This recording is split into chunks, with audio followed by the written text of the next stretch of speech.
Sleepy Trump, 79, unleashes grumpy attack on female reporter. President Donald Trump has lashed out at yet another female reporter, accusing her of being obnoxious after she questioned him about the administration's lethal boat strikes. The angry tirade occurred as Trump led a White House roundtable on Monday.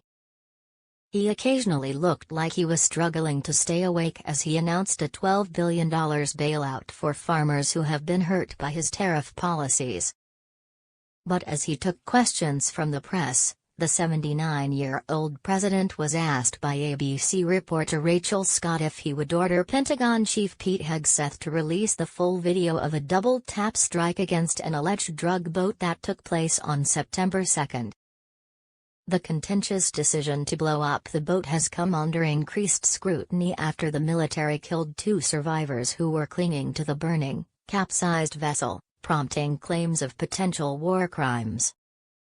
Despite Trump saying last week that he would have no problem releasing the video, the president backtracked on Monday, telling Scott, "I didn't say that.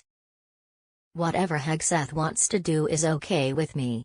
But when the ABC journalist pressed Trump further, the president reverted to form by attacking her.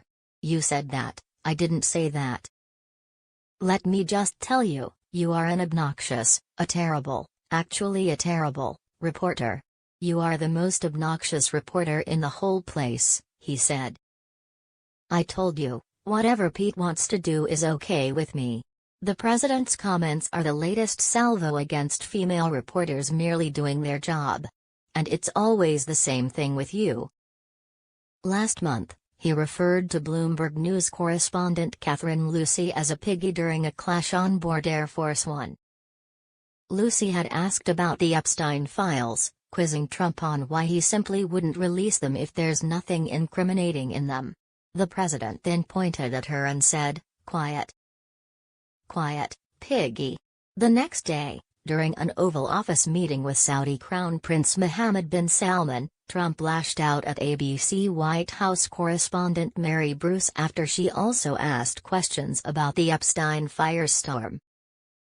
In addition, Bruce quizzed Trump about family business interests in Saudi Arabia and asked Salman about the death of Washington Post journalist Jamal Khashoggi, who was murdered and dismembered by Saudi agents in 2018. "You're a terrible person and a terrible reporter," Trump told Bruce, while suggesting that ABC should have its broadcast license revoked. "As far as the Epstein files go, I have nothing to do with Jeffrey Epstein. I threw him out of my club many years ago because I thought he was a sick pervert." And on Saturday, the president took aim at CNN host Caitlin Collins for pointing out the rising cost of his White House new ballroom.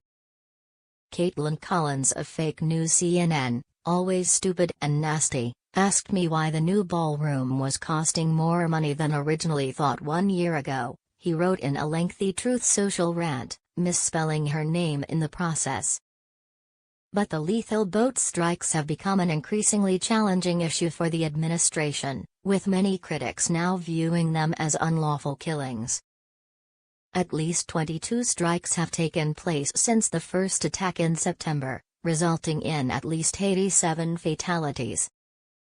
But while the administration justifies the attacks as part of its war on narco-terrorists, it has never provided proof to substantiate its allegations of drug trafficking. Growing concerns emerged last week, when a small group of lawmakers viewed the footage of the September 2 strike and the Navy admiral who oversaw it revealed the vessel was not headed to the U.S., contradicting Trump's earlier claims. Growing concerns emerged last week, when a small group of lawmakers viewed the footage of the September 2 strike and the Navy admiral who oversaw it revealed the vessel was not headed to the U.S., contradicting Trump's earlier claims. Asked last week if he would release the full video so Americans could understand what had happened, Trump said, "I don't know what they have. But whatever they have we'd certainly release, no problem." On Monday, however, he claimed he never said this and deferred to Hegseth to make the decision. Hegseth said on Saturday that the footage was being reviewed, but he did not commit to releasing it.